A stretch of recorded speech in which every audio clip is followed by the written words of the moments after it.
Rajesh sir ನಮಸ್ಕಾರ. ನಮಸ್ತೆ. ಹೇಗಿದ್ದೀರಾ? ಆರಾಮ್, ನೀವು? ಚೆನ್ನಾಗಿದ್ದೀನಿ ಸರ್.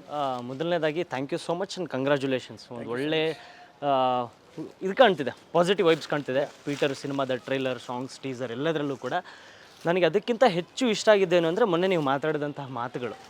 ಅಂದರೆ ಪ್ರತಿ ಸಲನೂ ಯಾವುದೇ ಸಿನಿಮಾ ಪ್ರಮೋಷನ್ಗೆ ಹೋದರೂ ಆಲ್ಮೋಸ್ಟ್ ಎಲ್ಲ ಸಿನಿಮಾ ನಟರು ಹೇಳೋದು ನಮ್ಮ ಜನ ಥಿಯೇಟ್ರಿಗೆ ಬರ್ತಿಲ್ಲ, ಯಾವ ಥರದ ಕಂಟೆಂಟ್ ಕೊಡಬೇಕು ಅಂತ. ಬಟ್ ನೀವು ಹೇಳಿದ್ದೇನು ಅಂದರೆ ಒಳ್ಳೆ ಕಂಟೆಂಟ್ ಇದ್ದರೆ ಬರ್ತಾರೆ, ನಾವು ಯಾವತ್ತೂ ಆಡಿಯನ್ಸ್ನ ಬೈಬಾರ್ದು, ಅವ್ರನ್ನ ದೂರೋದಕ್ಕೆ ನಮ್ಮಲ್ಲಿ ಯಾವುದೇ ರೈಟ್ಸ್ ಇಲ್ಲ ಅಂತ ಹೇಳಿದ್ರಿ. ನನಗೆ ಅಲ್ಲಿ ಗೊತ್ತಾಯಿತು ಎಸ್ ತುಂಬ ಕಾನ್ಫಿಡೆಂಟ್ ಆಗಿದ್ದಾರೆ ಅಂತ.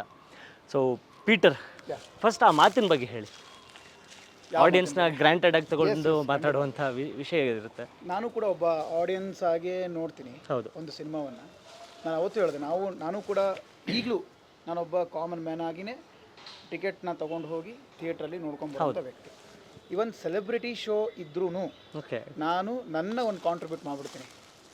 ಯಾವತ್ತು ನಾನು ಫ್ರೀಯಾಗಿ ಕೊಟ್ಟರು ಅಂತ ನಾನು ಅದನ್ನು ಅಕ್ಸೆಪ್ಟ್ ಮಾಡಿಕೊಂಡು ಸಿನಿಮಾ ನೋಡಿ ಸಿನಿಮಾ ಚೆನ್ನಾಗಿರಲಿ ಇಲ್ಲದೆ ಇರಲಿ, ನಾನು ಒಂದು ಸಿನಿಮಾ ನೋಡಿದೆ, ನನ್ನ ಕಡೆಯಿಂದ 150, 200, 250 ರೂಪಾಯಿ ಏನಿರುತ್ತೆ ಪ್ರೊಡ್ಯೂಸರ್ ಗೊತ್ತಿದ್ರೆ ಪ್ರೊಡ್ಯೂಸರ್ಗೆ ಇಲ್ಲ ಡೈರೆಕ್ಟ್ಗೆ ನನ್ನ ಕಡೆಯಿಂದ ನಾನು ದುಡ್ಡನ್ನ ಹಾಕ್ಬಿಡ್ತೀನಿ. Okay, so nice. ಅದು ನನ್ನ ಕರ್ತವ್ಯ ಒಬ್ಬ ಆಡಿಯನ್ಸ್ ಆಗಿ.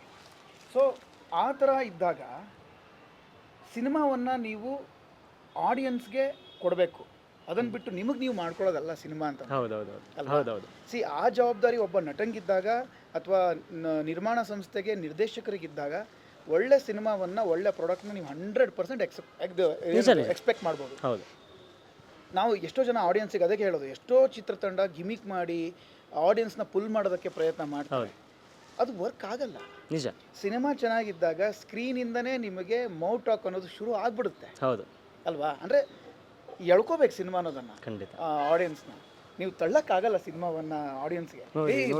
ಬನ್ನಿ ಬನ್ನಿ ಅಂತ ಅಂದರೆ ಗ್ರಾಂಟೆಡ್ ಆಗಿ ತೊಗೊಂಡಿದ್ರು. ಹೌದೌದು. ಈಗ ಒಂದು ಒಳ್ಳೊಳ್ಳೆ ಸಿನಿಮಾಗಳು ಬರ್ತಿದ್ದಾವೆ. ಹೌದೌದು. ಆಮೇಲೆ ಏನಂತಾರೆ, ಒಂದು ದೊಡ್ಡ ಸಿನಿಮಾವನ್ನೇ ಕೊಡೋದು ಸಿನಿಮಾ ಅಲ್ಲ ನಾನು ಹೇಳೋದು. KGF ಥರ, ಕಾಂತಾರ ಥರ, ಮಗದೊಂದು ಸಿನಿಮಾ. ಈಗ ನಾನು ಕೂಡ ಮಾಡ್ತೀನಿ ಅಂತ ನಿಂತ್ಕೊಂಡ್ರೆ ನಾನು 100 ಕೋಟಿ ಸಿನಿಮಾ ಮಾಡ್ತೀನಿ ಅಂತ ನಿಂತ್ಕೋಬಹುದು. ಹೌದೌದು. ಬಂಡವಾಳ ಹಾಕೊಂಡು ಸಿಗ್ದ ಅಂತಾನೆ ಅನ್ಕೊಳ್ಳಿ. ಹೌದು.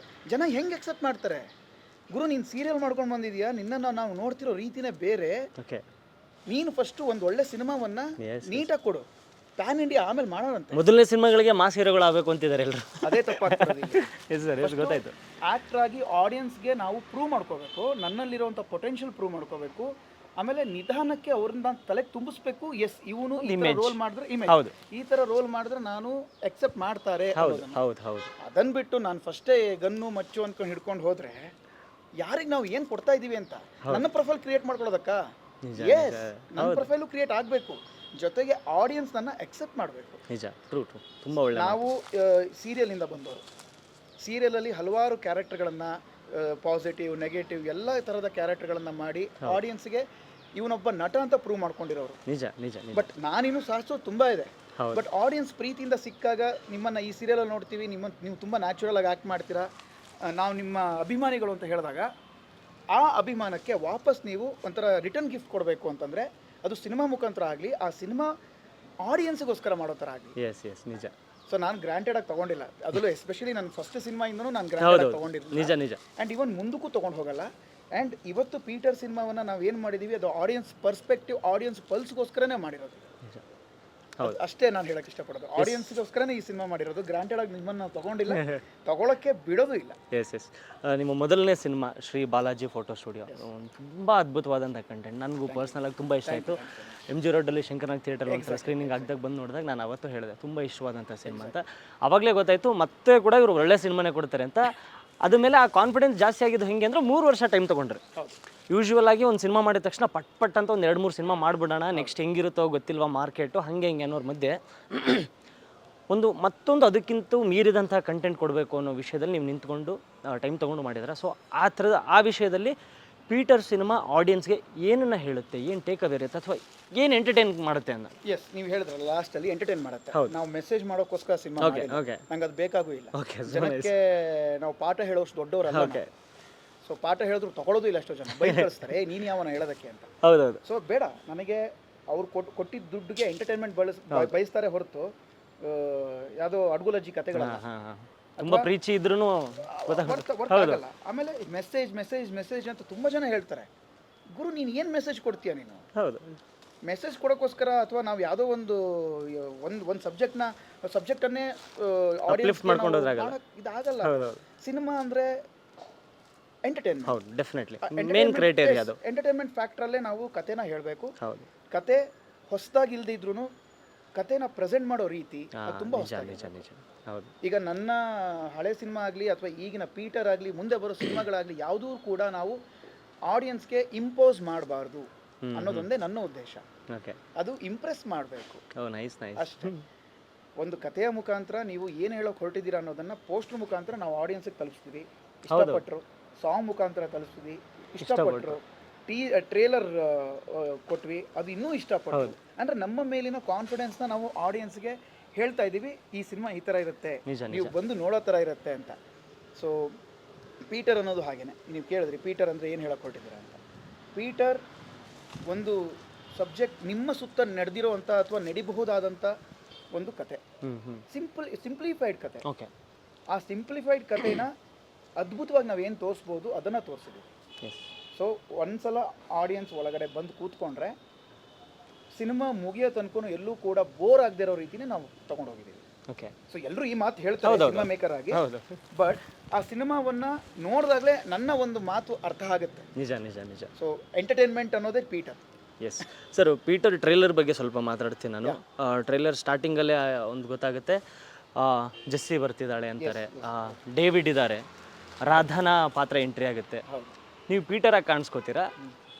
ಅದ್ರ ಜೊತೆಗೆ ನಿಮ್ಮ ಒಂದು ಲವ್ ಟುವರ್ಡ್ಸ್ ಚೆಂಡೆ ಅಂತ ಹೇಳ್ಬೋದು, ಅದು ಒಂದು ಮುಖ್ಯವಾದಂಥ ಪಾತ್ರ ಕಾಣಿಸುತ್ತೆ. ಪ್ಲಸ್ ಬೈಕ್ ಕೂಡ ಒಂದು ಇಂಪಾರ್ಟೆಂಟ್ ರೋಲ್ ಪ್ಲೇ ಮಾಡುತ್ತೆ ಅನಿಸುತ್ತೆ. ಅಲ್ಲೊಂದು ಸಸ್ಪೆನ್ಸ್ ಎಲಿಮೆಂಟ್ಗಳಿದೆ, ಒಂದಿಷ್ಟು ಅಲ್ಲೇನು ಮಿಸ್ಟ್ರಿ ಇದೆ, ಅಲ್ಲೇನು ಡೆತ್ ಆಗಿದೆಯಾ ಮರ್ಡರ್ ಆಗಿದೆಯಾ ಏನು ಅಂತಲೂ ಗೊತ್ತಾಗ್ತಿಲ್ಲ ನನಗೆ. ತುಂಬ ಕಂಪ್ಲೀಟಾಗಿ ತುಂಬ ಸಸ್ಪೆನ್ಸ್ ಹೋಲ್ಡ್ ಮಾಡಿದೆ. ಪ್ಲಸ್ ನಿಮ್ಮ ಲುಕ್ಕು ಕೂಡ ಎರಡು ಥರದ ಲುಕ್ ಇದೆ. ಒಂದು ಲವ್ ಸ್ಟೋರಿ ಥರದ್ದು ಒಂದು ನಡೀತಿದ್ರೆ ಒಂದು ಸ್ವಲ್ಪ ಇಂಟೆನ್ಸಿಟಿ ಜಾಸ್ತಿ ಆಗ್ತಾ ಹೋಗುತ್ತೆ ಟುವರ್ಡ್ಸ್ ಎಂಡ್ ಆಫ್ ದಿ ಟ್ರೇಲರಲ್ಲಿ. ನಿಮ್ಮ ಬಿಯರ್ಡ್ ಥಿಕ್ ಆಗುತ್ತೆ, ಲಾಂಗ್ ಹೇರ್ ಬಿಡ್ತೀರಾ, ನಿಮ್ಮಲ್ಲೂ ಕೂಡ ಒಂದು ಆ್ಯಂಗ್ರಿನೆಸ್ ಕಾಣ್ತಾ ಇರುತ್ತೆ. ಅದು ಹೆಂಗೆ ಅದೆಲ್ಲ ಅಂತ ಇಲ್ಲ, ಅದು ಒಬ್ಬ ನಿರ್ದೇಶಕರ ಒಂದು ಕನಸು, ಒಂದು ಕ್ಯಾರೆಕ್ಟರ್ ಈ ಥರ ಇರಬೇಕು, ಈ ಥರ ಪ್ರಿಪೇರ್ ಆಗಬೇಕು ಅಂತ. ಅದಕ್ಕೆ ನಾನು ಕೊಟ್ಟಂಥ ಜಸ್ಟಿಫಿಕೇಶನ್ ಅಂತ ಹೇಳಕ್ಕೆ ಇಷ್ಟಪಡ್ತೀನಿ. ನಾವು ನಿರ್ದೇಶಕರ ನಟರು, ಡೈರೆಕ್ಟರ್ ಆರ್ಟಿಸ್ಟ್ ಏನು ಹೇಳ್ತೀವಿ, ಅವ್ರಿಗೆ ಏನು ಬೇಕು ಅದನ್ನು ನಾವು ಕೊಡಬೇಕು. ಅದಕ್ಕೆ ನಮ್ಮನ್ನು ಸೆಲೆಕ್ಟ್ ಮಾಡಿರ್ತಾರೆ. ಸೊ ಆ ಪೊಟೆನ್ಷಿಯಲ್ ಇತ್ತು ಅಂತ ಕಾಣಿಸುತ್ತೆ ನನ್ನಲ್ಲಿ. ಸೊ ಹಾಗಾಗಿ ಇವನ್ ನೀವು ಇದೇ ಒಂದು 5 ವರ್ಷ ಹಿಂದೆ ಹೋದರೆ ನಂಗೆ ಕೂದಲು ತುಂಬ ಚೆನ್ನಾಗಿ ಬೆಳೆಯುತ್ತೆ, ಬಟ್ ಗಡ್ಡ ಮೀಸೆ ಅಂತ ಬಂದಾಗ ನಾನು ಇನ್ನೂ ಚಿಕ್ಕ ಹುಡುಗ.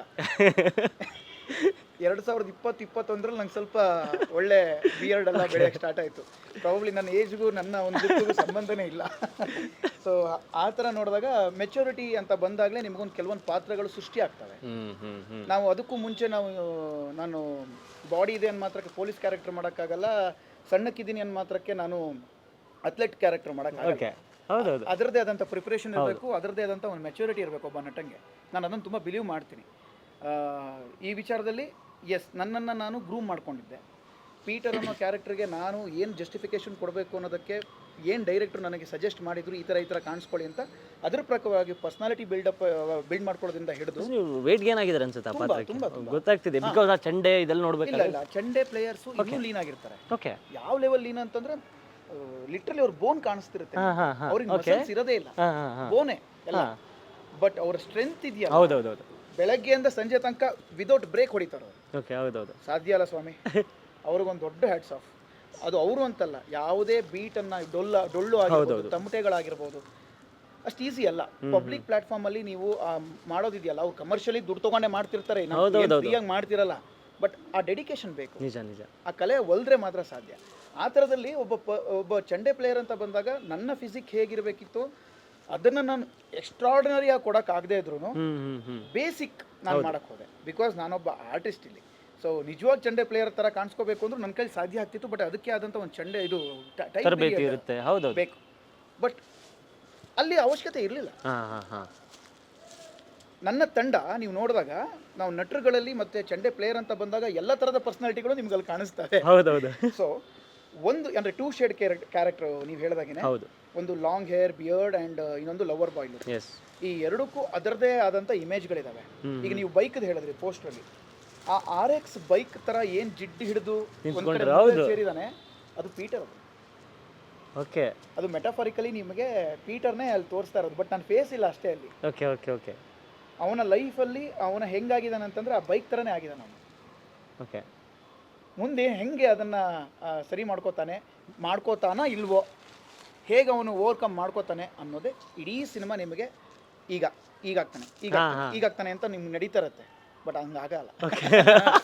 ಸೊ ಹಾಗಾಗಿ ಅದು ಸಿನಿಮಾ ನೋಡಿದ್ಮೇಲೆ ನಿಮ್ಗೆ ಆ ಇಂಪ್ಯಾಕ್ಟ್ ಕ್ರಿಯೇಟ್ ಆಗೋದು. ಓಕೆ, ಇದೊಂದು ರಿವೆಂಜ್ ಡ್ರಾಮಾ ಅಂತ ಹೇಳ್ಬೋದಾ ನಾವು ಅದರಲ್ಲಿ? ಅಲ್ಲೇನಾದರೂ ಈಗ ನಿಮ್ಮ ಪರ್ಸ್ಪೆಕ್ಟಿವಲ್ಲಿ ರಿವೆಂಜ್ ಡ್ರಾಮಾ, ಸುಮಾರು ಜನ ಪರ್ಸ್ಪೆಕ್ಟಿವಲ್ಲಿ ಸುಸೈಡ್ ಡ್ರಾಮಾ, ಇನ್ನೂ ಸುಮಾರು ಜನ perspectively masala drama. Okay, but ಒಂದು ಸಸ್ಪೆನ್ಸ್. ಪ್ರತಿಯೊಬ್ಬ ಆಡಿಯನ್ಸ್ಗೂ ಅವ್ರವ್ರದೇ ಆದಂಥ ಒಂದು ಇಮ್ಯಾಜಿನರಿ ವರ್ಲ್ಡ್ ಬಿಲ್ಡ್ ಮಾಡ್ತಿದ್ದಾರೆ ಪೀಟರ್ ಸುತ್ತಮುತ್ತ. ಎಕ್ಸಾಕ್ಟ್. ಬಟ್ ಯಾವುದೇ ಎಕ್ಸ್ಪೆಕ್ಟೇಷನ್ಸ್ ಕ್ರಿಯೇಟ್ ಆದರೂ ಇಟ್ಸ್ ಎ ಬಸ್ ಅಲ್ವಾ? ತುಂಬ ಪಾಸಿಟಿವ್ ಬಸ್. ಹೌದೌದು. ಅಂದರೆ ಥಿಯೇಟರ್ ಒಳಗಡೆ ಬರಬೇಕಾದ್ರೆ ಇದಿರ್ಬೋದಾ ಬರುತ್ತೆ. ಹೌದೌದು. ಬಂದಾಗ ಆ ನಾಟನ್ನು ನಾವು ಬಿಡಿಸ್ಕೊಂಡು ಹೋಗ್ತೀವಲ್ಲ, ಪ್ರಾಬಬ್ಲಿ ಅಲ್ಲಿ ತುಂಬ ಖುಷಿ ಪಡ್ತಾರೆ. ನಿಜ. ಇಲ್ಲ ಜನರಲ್ ಆಗಿ ಅದೇ ನೋಡಿರೋ ಟ್ರೇಲರ್ಗಳೇ ತುಂಬ ಬರ್ತಿದೆ ಹಂಗೆ ಅನ್ಕೊಂಡು ಸುಮ್ಮನಾಗ್ಬಿಡ್ತಿದ್ರು. ಬಟ್ ಅವರೇ ಆದ ಒಂದು ಇಮ್ಯಾಜಿನರಿ ವರ್ಲ್ಡ್ ಕ್ರಿಯೇಟ್ ಮಾಡ್ತಿದ್ದಾರೆ. ಅಂದರೆ ನಿಮ್ಮ ಟೀಮ್ ತುಂಬ ದೊಡ್ಡ ಮಟ್ಟದಲ್ಲಿ ಸಕ್ಸಸ್ ಆಗಿದೆ ಅನ್ನೋದೇ ಹೇಳ್ಬೋದು. ಇದೆಲ್ಲ ಆಕ್ಚುಲಿ ಆಗಬೇಕಾಗಿದ್ದು ಸ್ಟಾರ್ಗಳ ಸಿನಿಮಾಗಳಿಗೆ ಆಗಬೇಕು. ನಿಜ ನಿಜ. ಹೌದೌದು. ಅವ್ರಿಗೆ ಎಕ್ಸ್ಪೆಕ್ಟೇಷನ್ಸ್ ಅನ್ನೋದು. ಹೌದು. ಇಟ್ಕೊಂಡು ಒಬ್ಬ ಆಡಿಯನ್ಸ್ ಫ್ಯಾನ್ಸ್ ಫಸ್ಟ್ ಬರ್ತಾರೆ, ಆಮೇಲೆ ಆಡಿಯನ್ಸ್ ಬರ್ತಾರೆ. ಸೊ ಫ್ಯಾನ್ಸ್ಗೆ ಫಸ್ಟ್ ಖುಷಿ ಪಡಿಸ್ಬೇಕು. ಸುಮ್ಮನೆ ಅಯ್ಯೋ ನಮ್ಮ ಹೀರೋದು ಹಂಗಿತ್ತು ಹಿಂಗಿತ್ತು, ಬಟ್ ಒಳಗಡೆ ಇರುತ್ತೆ ಥೂ ಗುರು ಅಂತ. ಅದನ್ನು ಕ್ಯಾಮ್ರಾ ಮುಂದೆನೋ ಸೋಷಿಯಲ್ ಮೀಡಿಯಾದಲ್ಲೋ ಅವರು ಎಕ್ಸ್ಪೋಸ್ ಮಾಡೋಕ್ಕಾಗಲ್ಲ. ಬಟ್ ಮನಸ್ಸಲ್ಲಿ ಒಂದು ಕೊರಗಿರುತ್ತೆ ಗೊತ್ತಾ, ಅದನ್ನೂ ಕೂಡ ಕೊಡಬಾರದು ನಟರು. ನಾನು ಸ್ಟಾರ್ ಅಂತ ಇಲ್ಲಿ ಹೇಳೋದೇ ಇಲ್ಲ, ನಟರು. ನಿಜ ನಿಜ ನಿಜ. ಪ್ರತಿಯೊಬ್ಬ ನಟಂಗೆ ಅವನವದೇ ಜವಾಬ್ದಾರಿ ಇರುತ್ತೆ. ಅದರಲ್ಲೂ ಸ್ಪೆಷಲಿ ಅವನವನ ಆಡಿಯನ್ಸ್ಗೆ ಏನೇನು ಕೊಡಬೇಕು ಅನ್ನೋದನ್ನು ಅವನು ಫಸ್ಟು ಇಟ್ಕೋಬೇಕು. ಎಸ್, ಇದನ್ನು ಕೊಟ್ಟರೆ ತಗೋತಾರೆ ಅನ್ನೋದು ಇರುತ್ತೆ, ಇಲ್ಲ ಅಂತಿಲ್ಲ. ಬಟ್ ಕೆಲವೊಂದು ಸಲ ನಮಗೋಸ್ಕರ ನಾವು ಮಾಡ್ಕೊಂಡ್ಬಿಡ್ತೀವಿ ಸ್ಟಾರ್ ನಟರಿಗೆ. ಅದು ತಪ್ಪಾಗಬಹುದು ಕೆಲವೊಂದು ಸಲ. ಬಟ್ ಎಕ್ಸ್ಪೆರಿಮೆಂಟಲ್ ಮಾಡಲೇಬೇಕು. ಹೌದು. ಇಲ್ಲಾಂತಂದ್ರೆ ಜನಗಳಿಗೆ ಅರ್ಥ ಆಗಲ್ಲ. ಏನು ಗುರು ಯಾವುದೋ ಸಿನಿಮಾ ಮಾಡ್ದ, ಅದೇ ಥರ ಇದು ಸಿನಿಮಾ ಕೊಟ್ಟ, ಈ ಸಲ ಕೊಟ್ಟ ನೋಡು ಇದು ಬಂದಾಗ. ನಾನು ಕೂಡ ಎಷ್ಟೋ ಜನರ ಅಭಿಮಾನಿ. ಹೌದೌದು. ನಾನು ಕೂಡ ಅದನ್ನು ಎಕ್ಸ್ಪೆಕ್ಟ್ ಮಾಡ್ತೀನಿ, ನಾನು ದುಡ್ಡು ಕೊಟ್ಟು ಹೋಗ್ತೀನಿ. ಬಟ್ ನಾನು ಹೇಳೋದೊಂದೇ, ದುಡ್ಡು ಕೊಟ್ಟು ಒಬ್ಬ ಆಡಿಯನ್ಸ್ ಒಳಗಡೆ ಬಂದಾಗ ಅವನ ಒಂದು ಇಂಪಾರ್ಟೆನ್ಸ್ ಒಂದೇ, ನನಗೆ ಎಂಟರ್ಟೈನ್ಮೆಂಟ್ ಬೇಕು. ನಿಜ. ಕೊಟ್ಟಿದ್ದನ್ನು ತೊಗೊಂಡೋಗೋಕೆ ನಾನು ರೆಡಿ ಇಲ್ಲ, ನಾನು ಬೈಕಂಡೇ ಹೋಗ್ತೀನಿ ಅವನ್ನ. ಹೌದೌದು. ನಿಜ ನಿಜ. ಬಟ್ ಬೇಜಾರೇನಂದ್ರೆ ಓಪನ್ ಆಗಿ ಹೇಳೋಕ್ಕಾಗಲ್ಲ ಬೇರೆಯವ್ರು. ಹೌದೌದು. ಸೊ ಹೊಸಬ್ರಿಗೆ ಆ ಥರ ಪ್ರಾಬ್ಲಮ್ ಇರೋದಿಲ್ಲ, ಡೈರೆಕ್ಟಾಗಿ ಹೋಗಿತಾರೆ. ಹೌದೌದು. ಆ ಎಂಟರ್ಟೈನ್ಮೆಂಟ್ ಒಂದು ಕಾಮಿಡಿ ಆಗಿರ್ಬೋದು, ಒಂದು ಸಸ್ಪೆನ್ಸ್ ಆಗಿರ್ಬೋದು, ಒಂದು ಲವ್ ಸ್ಟೋರಿ ಆಗಿರ್ಬೋದು, ಒಂದು ಆ್ಯಕ್ಷನ್ ಆಗಿರ್ಬೋದು, ಯಾವುದ್ರಲ್ಲಾದರೂ ಆಗಿರ್ಬೋದು. ಬಟ್ ಅದನ್ನ ಎಕ್ಸ್ಪೆಕ್ಟ್ ಮಾಡ್ತಾನೆ ಆಡಿಯನ್ಸ್. ನಾನು ಅದೇ ಹೇಳಿದೆ. ಹೌದು. ಸ್ಕ್ರೀನ್ಗೆ ಯಾರು ಕೂಡ ದೊಡ್ಡವರಲ್ಲ ಚಿಕ್ಕವರಲ್ಲ. ನಿಜ ನಿಜ ಅಲ್ವಾ? ಸೌಂಡ್ಗೆ ಯಾರು ದೊಡ್ಡವರಲ್ಲ ಚಿಕ್ಕವರಲ್ಲ. ಅಲ್ಲಿ ನಾವು ಏನು ಕೊಟ್ವಿ ಅದೇ ಜನ ತಗೊಳ್ತಾರೆ. ಅಂದರೆ ನಾವು ಏನು ಕೆಲಸ ಮಾಡಿದ್ವಿ ಅಲ್ಲಿ, ಯಾರು ದೊಡ್ಡವರಿದ್ರು ಯಾರು ಚಿಕ್ಕವರಿದ್ರು, ಪರದೆನೇ ಅಲ್ವಾ? ಹೌದೌದು. ಆ ಪರದೆಗೆ ಡಿಫ್ರೆನ್ಸ್ ಇಲ್ಲ. ಹೌದೌದು. ಹೆಂಗೆ ನೀವು ಅದನ್ನು ಜಡ್ಜ್ ಮಾಡ್ತೀರಾ? ಹೌದು. ಕೂತಿರೋ ಸೀಟ್ಗೆ ಉಸಿರಾಡ್ತಾ ಇರುತ್ತಲ್ಲ ಆ ಸೀಟು, ಆ ಕಣ್ಣುಗಳು, ಅವನ ಕಣ್ಣುಗಳು ನೋಡ್ತಾ ಇರ್ತವೆ. ನಿಜ. ಹೌದೌದು. ನಾನು ಸೆಲೆಬ್ರೇಟ್ ಮಾಡಿದ್ದೀನಿ ತುಂಬಾ ಹೊಸಬ್ರು ಸಿನಿಮಾಗಳನ್ನ, ನಾನು ಕೂಡ ಸೆಲೆಬ್ರೇಟ್ ಮಾಡಿ ಖುಷಿ ಆಗುತ್ತೆ ಆ ಮೂಮೆಂಟ್ಗಳು ನಿಜವಾಗ್ಲೂ. ಬಟ್ ಅದೇನೇ ನಾನು ಹೇಳ್ತಾ ಇರೋದು, ಇಲ್ಲಿ ಸಿನಿಮಾ ಅಂತ ಬಂದಾಗ ನಾವು ಕೊಡೋವಂಥ ಒಂದು ಎಂಟರ್ಟೈನ್ಮೆಂಟ್ಗೂ ದೊಡ್ಡವರು ಯಾರು? ಟ್ರೂ, ಈ ಮಾತು 100%. ಸೊ ನಾನು ಯಾರನ್ನೂ ಇಲ್ಲಿ ದೊಡ್ಡವರು ಚಿಕ್ಕವರು. ಹೌದೌದು, ಅರ್ಥ ಆಯ್ತು. ಬಟ್ ನಾನೊಬ್ಬ ಅಭಿಮಾನಿ. ಹೌದು. ಅವರ ದಾರಿಗಳಲ್ಲೇ ನಡ್ಕೊಂಬರ್ತಿರೋದು. ಬಟ್ ಅವ್ರು ಕೊಟ್ಟಿರೋದನ್ನೇ ನಾನು ಕೊಡಲ್ಲ. ಅದೇ ಡಿಫ್ರೆನ್ಸ್. ಸರ್, ಈಗ ಎಲ್ಲರೂ ನಿಮ್ಮನ್ನು ಅಗ್ನಿಸಾಕ್ಷಿಯಿಂದ ರೆಕಗ್ನೈಸೇಷನ್ ಮಾಡ್ತಾರೆ. ಖಂಡಿತ ನಿಮ್ಮದೇ ಆದಂಥ ಒಂದು ಸೀರಿಯಲಲ್ಲಿ ಇದ್ದಂಥ ಫ್ಯಾನ್ ಬೇಸ್ ಇರುತ್ತೆ. ಅವರು ಕೂಡ ಡೆಫಿನೆಟ್ಲಿ ರಾಜೇಶ್ ಅವ್ರು ಮಾಡಿದ್ದಾರೆ ಅಂದರೆ ಒಂದು ಸಿನಿಮಾ ಇರುತ್ತೆ ಅಂದ್ಕೊಂಡು ಬಂದೇ ಬರ್ತಾರೆ ಥಿಯೇಟ್ರಿಗೆ. ಬಟ್ ಈ ಜರ್ನಿ ಅಂದರೆ ಅಗ್ನಿಸಾಕ್ಷಿಯಿಂದ ಶ್ರೀ ಬಾಲಾಜಿ ಫೋಟೋ ಸ್ಟುಡಿಯೋ, ಇವಾಗ ಪೀಟರ್, ಈ ಜರ್ನಿಗೆ ನೀವು ಎಷ್ಟು ಖುಷಿ ಇದೆ? ಈ ಜರ್ನಿಗೆ ಒಬ್ವಿಯಸ್ಲಿ ಒಬ್ಬ ನಟನಾಗಿ ನನಗೆ ನಂಬರ್ಸ್ ಮುಖ್ಯ. ರಿಗ್ರೆಟ್ಸ್ ಇದೆಯಾ ಎಲ್ಲಾದರೂ? ಇಲ್ಲಪ್ಪ, ನಥಿಂಗ್ ಅಲ್ವಾ? ಬಟ್ ರಿಗ್ರೆಟ್ ಅಂತಂದರೆ ಸ್ವಲ್ಪ ಟೈಮ್ ತೊಗೊಂಡಿದ್ದೆ ನಾನು. ಟೈಮ್ ಮತ್ತೆ ಅಷ್ಟೇ. ಬಟ್ ಟೈಮ್ ತೊಗೊಂಡ್ರು ದಿ ಬೆಸ್ಟ್ ಅಂತ ಕೊಡಬೇಕು ಅನ್ನೋದಷ್ಟೇ ನನ್ನ ಉದ್ದೇಶ. ನನಗೆ ಸಿನಿಮಾ ವಿಚಾರವಾಗಿ ನಂಬರ್ಗಳು ನನಗೆ ಇಂಪಾರ್ಟೆನ್ಸ್ ಆಗಲ್ಲ, ಇಂಪಾರ್ಟೆಂಟ್ ಅಲ್ಲ ನನಗೆ. ಓಕೆ, ಏನಪ್ಪ ರಾಜೇಶ್ ಬರೀ 2ನೇ ಸಿನಿಮಾನ ಇದು ಅಂತ. ಬಟ್ 2ನೇ ಸಿನಿಮಾ ಗುರು ಅನ್ನೋ ಖುಷಿ ಇದೆ ನನಗೆ. ಬಟ್ 2ನೇ ಸಿನಿಮಾನು ಚೆನ್ನಾಗಿ ಕೊಡ್ತಾ ಇದ್ದೀನಿ ಅನ್ನೋ ಖುಷಿ ಇದೆ. ನಾಳೆ ನನ್ನ ಒಂದು ಹಿಸ್ಟ್ರಿ ತೆಗೆದು ನೋಡಿದ್ರೆ, ಹಿಂದೆ ತಿರುಗಿ ನೋಡಿದ್ರೆ, ಇವನ ಒಂದು ಫಿಲ್ಮೋಗ್ರಫಿ ತೆಗೆದು ನೋಡಿದ್ರೆ, ಆ ಹಳೆ ಸಿನಿಮಾ ಇತ್ತಲ್ಲ ನೋಡೋಣ ಅಂದ್ಬಿಟ್ಟು ನೋಡಿದ್ರೆ ಅದು ಕೂಡ ಖುಷಿ ಪಡಿಸುತ್ತೆ ಜನ. ಆ್ಯಂಡ್ ಪೀಟರ್ ಅದಕ್ಕಿಂತ ಡಿಫ್ರೆಂಟ್ ಆಗಿ ಕಾಣಿಸ್ಕೊಳ್ಳುತ್ತೆ. ನಂಗೆ ಅದು ಇಂಪಾರ್ಟೆಂಟ್. ನಿಜ ನಿಜ. ಒಂದಕ್ಕಿಂತ ಒಂದು ಬೆಟರ್ ಮಾಡ್ತಾ ಇದೆ. ಹೌದು. ಸೊ ಸೀರಿಯಲ್ಗಳಲ್ಲಿ ಬೆಟರ್ ಮಾಡ್ಕೊಂಡು ಬಂದೆ, ಸಿನಿಮಾ ಬೆಟರ್ ಮಾಡ್ತಾ ಇದ್ದೀನಿ. ಇನ್ನು ಮುಂದೆ ಬರುವಂಥದ್ದನ್ನು ನಾನು ಇನ್ನು ಬೆಟರ್ ವೆರಿ ಏನಂತಾರೆ ತುಂಬ ಬ್ರಿಲಿಯಂಟಾಗಿ ನಾನು ಹ್ಯಾಂಡಲ್ ಮಾಡಬೇಕು, ಮಾಡ್ತೀನಿ. ಡೆಫಿನೆಟ್ಲಿ ನಿಮಗೆಲ್ಲ ಪೊಟೆನ್ಷಿಯಲ್ ಇದೆ ಅಂತ ಕಾಣಿಸುತ್ತೆ. ಯಾಕೆ Because ನಾನು ಕೂಡ ಡೈರೆಕ್ಟರ್ ನಿಜ ನಿಜ. ಸೊ ಈಗ ಪೀಟರ್, ನೀವು ಹೇಳಿದಾಗೆ ನೀವೆಲ್ಲ ಎಲ್ಲರೂ ಹೇಳ್ತಿದ್ದಾರೆ, ಫ್ರಮ್ ಪೋಸ್ಟರಿಂದನೇ ಒಂದು ಬಸ್ ಕ್ರಿಯೇಟ್ ಮಾಡ್ತಾ ಬಂದಿದೆ. ಏನೋ ಇದು ಡಿಫ್ರೆಂಟ್ ಆಗಿದೆಯಲ್ಲ ಸಿನಿಮಾ, ಒಂದು regular poster, regular teaser, regular songs ಏನೂ ಅಲ್ಲ. ಎಲ್ಲ ಸಾಂಗ್ಸಲ್ಲೂ ಒಂದೊಂದು ಎಮೋಷನ್ಸ್ ಇದೆ. ಒಂದು ಲವ್ ಸ್ಟೋರಿ, ಒಂದು ಜಾಲಿ ಸಾಂಗ್ ಇದೆ, ಒಂದು ತಾಯಿ ಬಗ್ಗೆ ಎಮೋಷನ್ ಇರುವಂಥ ಸಾಂಗ್ ಇದೆ. ಟ್ರೇಲರಲ್ಲಂತೂ ತುಂಬ ದೊಡ್ಡ ಸಸ್ಪೆನ್ಸೇ ಕ್ರಿಯೇಟ್ ಮಾಡಿದ್ರ. ಸೊ ಆಡಿಯನ್ಸ್ಗೆ ಏನು ಹೇಳ್ತಾರೆ ಥಿಯೇಟ್ರಿಗೆ ಕರಿಬೇಕಾದ್ರೆ? ಏಪ್ರಿಲ್ 10ಕ್ಕೆ ಸಿನಿಮಾ ರಿಲೀಸ್ ಆಗ್ತದೆ. ಆಡಿಯನ್ಸಿಗೆ ನಾನು ಕೇಳ್ಕೊಳ್ಳೋದು ಒಂದೇ, ನಿಮಗೆ ಬೇಕಾದಂಥ ಸಿನಿಮಾವನ್ನು ನಾವು ಕೊಡೋಕೆ ರೆಡಿ ಆಗಿದ್ದೀವಿ ಈಗ ಏಪ್ರಿಲ್ 10ಕ್ಕೆ. ನಿಜ. ಸೊ ಥಿಯೇಟ್ರಿಗೆ ಬಂದು ಅದನ್ನು ನೋಡಿ ಅದನ್ನು ಸೆಲೆಬ್ರೇಟ್ ಮಾಡುವಂಥ ಒಂದು ಕಾಯುವಿಕೆ ನಮ್ಮಲ್ಲಿ ತುಂಬ ಹೆಚ್ಚಾಗ್ತಾ ಇದೆ. ನಿಜ. ಸುಮ್ಮನೆ ಯಾವುದೋ ಬಿಲ್ಡಪ್ಗೆ ಅಥವಾ ಗಿಮ್ಮಿಕ್ಕಿಗೆ ನಾವು ಈ ಸಿನಿಮಾ ಮಾಡಿಲ್ಲ, ಅಥವಾ ನಿಮ್ಮನ್ನು ಗ್ರಾಂಟೆಡಾಗಿ ತೊಗೊಂಡು ನೀವು ಏನೇ ಕೊಟ್ಟರು ನೋಡ್ತಾರೆ ಅನ್ನೋ ಒಂಥರ ಒಂದು ಇದು ಇಲ್ಲ ಕೂಡ ನಮಗೆ. ಖಂಡಿತ ತುಂಬ ಸೀರಿಯಸ್ ಆಗಿ ತೊಗೊಂಡು ನಿಮ್ಮನ್ನು ಸಿನಿಮಾವನ್ನು ಮಾಡಿ ನಿಮ್ಮನ್ನು ಕರಿತಿರೋದು. ಈಗ ಒಂದು ಅದ್ಭುತವಾದಂಥ ಒಂದು ಹೋಟೆಲ್ ಮಾಡಿ ತಿಂಡಿ ಚೆನ್ನಾಗಿಲ್ಲ ಅಂತಂದರೆ ಇಂಟೀರಿಯರ್ ಎಷ್ಟೇ ಚೆನ್ನಾಗಿದ್ದು ಎಷ್ಟೇ ಡಿಸೈನ್ ಆಗಿ ಅದನ್ನು ನಾವು ಪ್ರಿಪೇರ್ ಮಾಡಿ ಟೇಸ್ಟೇ ಇಲ್ಲ ಅಂತಂದರೆ ಒಂದ್ಸಲ ಬಂದು ಹೋಗ್ಬಿಡ್ತಾನೆ, ಬರಲ್ಲ. ಆ ಥರ ಅಲ್ಲ ಈ ಸಿನಿಮಾ ಅನ್ನೋದು. ಈ ಸಿನಿಮಾ ನಿಮ್ಮ ದುಡ್ಡಿಗೆ 10 ಪಟ್ಟು ಸಿನಿಮಾದಿಂದ ನೀವು ಎಂಟರ್ಟೈನ್ಮೆಂಟ್ ಅನ್ನೋದನ್ನು ತೊಗೊಂಡು ಹೋಗ್ತೀರಾ. ಅದು ನೀವೊಂದು ಗಿಫ್ಟ್ ಕೊಡ್ತೀರಾ ಟಿಕೆಟ್ ಅಂತ, ನಾವು ಅದನ್ನು ರಿಟರ್ನ್ ಗಿಫ್ಟ್ ಆಗಿ ನಿಮಗೆ ಎಂಟರ್ಟೈನ್ಮೆಂಟ್ ಕೊಡ್ತಾ ಇದ್ದೀವಿ. ಅದಂತೂ ಎಲ್ಲೂ ಮೋಸ ಇಲ್ಲ. ಯಾವುದೇ ಗಿಮಿಕ್ ಆಗಲಿ, ಯಾವುದೇ ಹುಚ್ಚು ಥರ ಪ್ರಚಾರ ಆಗಲಿ ನಾವೆಲ್ಲೂ ಮಾಡಲ್ಲ, ಮುಂದೆ ಮಾಡೋದು ಇಲ್ಲ, ಹಿಂದಿನೂ ಮಾಡಿಲ್ಲ. ಸೊ ಪ್ರತಿಯೊಂದು ಕಂಟೆಂಟ್ ಎಲಿಮೆಂಟ್ ಅನ್ನೋದನ್ನು ಕ್ವಾಲಿಟೀಲಿ ಕೊಟ್ಟು ಯಾವುದೇ ಸಿನಿಮಾವನ್ನು ರೆಪ್ಲಿಕಾನ ಇಲ್ಲಿಗೆ ತರದೆ, ಇಂಡಸ್ಟ್ರಿನ ರೆಪ್ಲಿಕಾವಾಗಿ ಬಳಸ್ಕೊಳ್ಳದೆ ನಮ್ಮ ತನದಲ್ಲಿ ನಾವು ಸಿನಿಮಾ ಮಾಡಿದ್ದೀವಿ. ಸೊ ಇದು ಕನ್ನಡದ ಸಿನಿಮಾ ಮಟ್ಟಿಗೆ ಒಂದು ಅಪರೂಪದ ಸಿನಿಮಾ ಆಗಬಹುದು, ಅದು ನೀವು ಗೆಲ್ಲಿಸಿದ್ರೆ ಮಾತ್ರ. ಖಂಡಿತ ಸರ್. ಟ್ರೇಲರ್ಗೆ ಅದ್ಭುತವಾದ ರೆಸ್ಪಾನ್ಸ್ ಬಂದಿದೆ, ಆಡಿಯನ್ಸಲ್ಲಿ ವೆಯ್ಟಿಂಗ್ ಇದೆ. ಸೊ ನೀವು ಹೇಳಿದಾಗೆ ಒಂದು ದೊಡ್ಡ ಯಶಸ್ಸು ಸಿಗಲಿ, ನಿಮ್ಮ ಜರ್ನಿ ಇನ್ನೂ ದೊಡ್ಡ ಮಟ್ಟಕ್ಕೆ ಹೋಗಲಿ. ನಿಮ್ಮ ಜರ್ನಿನ ಹೀಗೆ ನಾವು ನೋಡ್ತಾ ಖುಷಿ ಪಡ್ತಾ ಇರ್ತೀವಿ. Very best. ಬೇಗ ಖಂಡಿತ ಪ್ರೀಮಿಯರ್ ಶೋ ಇದ್ರೆ ದಯವಿಟ್ಟು ಫಸ್ಟ್ ನೀವು ನೋಡಬೇಕು. ಯಾಕಂದ್ರೆ ನೀವು ಆಡಿಯನ್ಸ್ನ ಒಂದು ರೆಪ್ಲಿಕಾ, ನೀವು ನೋಡಿ ಹೇಳಿದಾಗ ಆಡಿಯನ್ಸ್ ಇನ್ನೂ ಬಿಲೀವ್ ಮಾಡ್ತಾರೆ. ಅದು ನಿಮ್ಗೆ ಏನು ಅನ್ಸುತ್ತೋ ಅದನ್ನು ಹೇಳಿ. ನನಗೆಲ್ಲೂ ಕೂಡ ಸುಮ್ಮನೆ ಸ್ವಲ್ಪ ಇದೆಲ್ಲ ಹೇಳ್ಬೇಡಿ, ಮತ್ತೆ ಅದೆಲ್ಲ ಏನು ಬೇಡ. ನಿಮ್ಗೆ ಏನು ಅನ್ಸುತ್ತೋ ಎಲ್ಲೂ ಕೂಡ ಕತೆ ಬಿಟ್ಕೊಡದೆ ಚಂದವಾಗಿ ನೀವು ಆಡಿಯನ್ಸ್ಗೆ ತಲುಪಿಸಿ ಅಂತ ಕೇಳ್ಬೋದು. ಎಸ್ ಸರ್, ನಿಮ್ಮ ಈ ಕಾನ್ಫಿಡೆನ್ಸ್ ಡೆಫಿನೆಟ್ಲಿ ಒಂದು ತುಂಬ ಒಳ್ಳೆ ಸಿನಿಮಾ ಮಾಡಿದಾಗ ಮಾತ್ರ ಇಷ್ಟು ಕಾನ್ಫಿಡೆನ್ಸ್ ಆಗಿ ಇರ್ತಾರೆ ಯಾರಾದರೂ. ಸೊ ಆ ಕಾನ್ಫಿಡೆನ್ಸ್ ನಿಮ್ಮಲ್ಲಿ ಕಾಣ್ತಾ ಇದೆ. ಆ ತುಂಬ ಒಳ್ಳೆ ಸಿನಿಮಾಗೆ ತುಂಬ ಒಳ್ಳೆ ಅಪ್ರಿಸಿಯೇಷನ್ ಬರಲಿ, ತುಂಬ ದೊಡ್ಡ ಸಕ್ಸಸ್ ಸಿಗಲಿ ಅಂತ ಕೇಳ್ಕೊತೀನಿ. Thank you.